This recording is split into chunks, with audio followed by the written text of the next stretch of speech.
રાધનપુર ખાતે ભારત દેશના યશસ્વી વડાપ્રધાન નરેન્દ્ર મોદીના આહવાનથી દેશમાં તિરંગા યાત્રાનું આયોજન થઈ રહ્યું છે। ત્યારે તેને અનુલક્ષીને રાધનપુર શહેર વહીવટીતંત્ર અને સ્વૈચ્છિક સંસ્થાઓના ઉપક્રમે તિરંગા યાત્રા યોજાઈ હતી અને જેને રાધનપુરના ધારાસભ્ય લવિંગજી ઠાકોર તેમજ અન્ય મહાનુભાવો સાથે ઉપસ્થિત રહી આ તિરંગા યાત્રાને લીલી ઝંડી આપી હતી।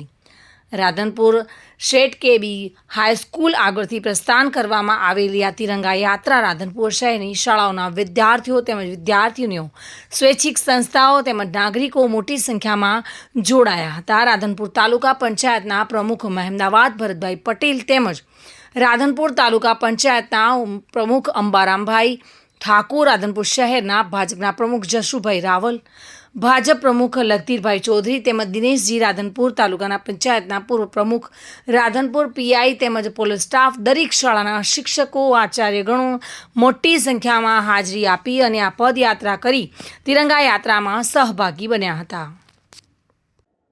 આપણા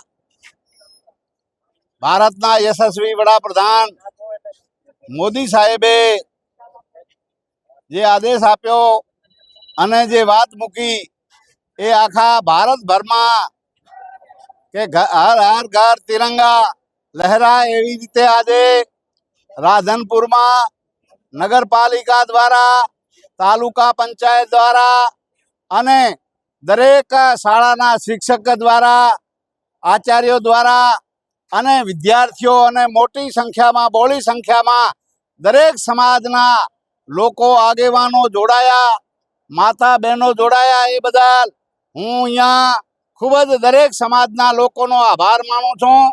અને જે મોદી સાહેબે જે વાત મૂકી છે એ હર ઘર તિરંગા, એ આપણે બધા આપણા ઘરોમાં તિરંગો લહેરાવીએ, કારણ કે આપણે આ મહામૂલી આઝાદી મળી છે એ ખૂબ જ જહેમત ઉઠાવી છે વીર બહાદુર સૈનિકોએ।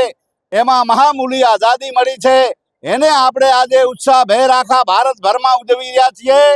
એ આપણા મોદી સાહેબની જે વાત છે, આદેશ છે, એને આપણે બધા વધાવી લઈએ અને હર ઘર તિરંગા આખા તાલુકામાં અને શહેરને આ તિરંગામય બનાવીએ, એ જ વિનંતી સાથે બધાનો ખૂબ ખૂબ આભાર। ભારત માતા કી। વસંત કડિયા સાથે bureau report, today Gujarati news.